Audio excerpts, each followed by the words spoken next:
मी इथे एक टॉर्च तयार केलेली आहे व इथे एक बटन लावले. आता हे बटन चालू केल्यावर असा प्रकाश पडतो ह्याचा माझ्या हातावर. आता हे अंधारामध्ये उपयोगी पडेल. त्यात काय काय वापरलं?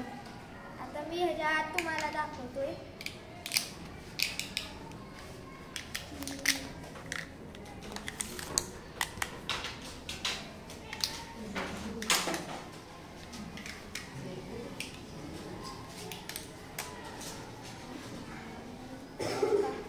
एक बॅटरी जोडलेली आहे व इथं बटन आहे.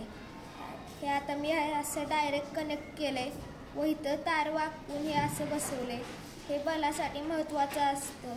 बलचं फुलं आता लाल वायरला इथं जोडलंय आणि तशीच दुसरी वाली पण साईडला जोडली आणि इथनं असं चिटकवलं. तसंच मी ह्याचं बटन दाबून चालू झाली. Very good. टाळ्या वाजवा त्याच्यासाठी.